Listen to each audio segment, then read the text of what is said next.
జనవరి 28, 2026 అజిత్ పవార్ ప్రయాణిస్తున్న chartered flight crash అయింది. Crash అయ్యి అక్కడే ఆ ఫ్లైట్లోనే 5 చనిపోయారు, మొత్తం అజిత్ పవార్తో కలిపి. అసలు ఈ క్రాష్కి వెనుక ఏం జరిగింది?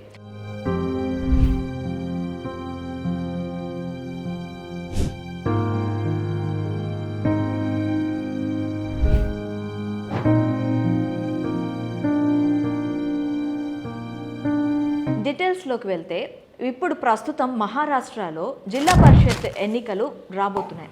ఈ ఎన్నికల ప్రచారం కోసం వివిధ సభల్లో, అంటే బారామతిలో జరగబోయే వివిధ సభల్లో ఆయన ప్రసంగించడానికి వెళ్తున్నారు. ఆయనతో పాటు ఆ చార్టర్డ్ ఫ్లైట్లో ఇంకొక 4 కూడా యాడ్ అయి ఆ ఫ్లైట్లో వెళ్తూ ఉన్నారు. ఈ క్రమంలో అక్కడ ఛత్రపతి శివాజీ ముంబై ఎయిర్పోర్ట్లో ఆయన ఎక్కిన తర్వాత అక్కడి నుంచి బారామతికి దాదాపు ఒక 15 నుంచి 20 నిమిషాల టైంలో చేరుకోవటం జరిగింది.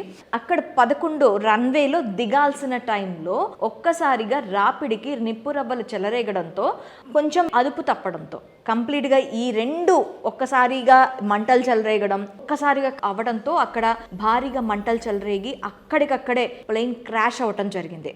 దీనికి ఏంటి కారణము అంటే ఇప్పటికీ కూడా టెక్నికల్ ఇష్యూసే కారణం అని చెప్తూ ఉన్నారు. ముఖ్యంగా ఆ ప్రమాదానికి గురైన ఫ్లైట్ 16 ఏళ్ల లియోజెట్ 45XR DTSSK రిజిస్ట్రేషన్, అలాగే విఎస్ఆర్ ఏవియేషన్ ద్వారా నిర్వహించబడుతుంది.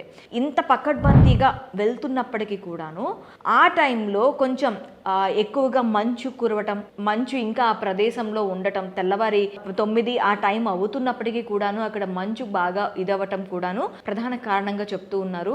ఇవన్నీ ఇచ్చేసుకొని ఇప్పుడు ఫ్లైట్ క్రాష్ అవ్వడమే కాదు, ఆ చార్టర్డ్ ఫ్లైట్ మొత్తం 5 చనిపోయిన వైనం మనం చూసాం.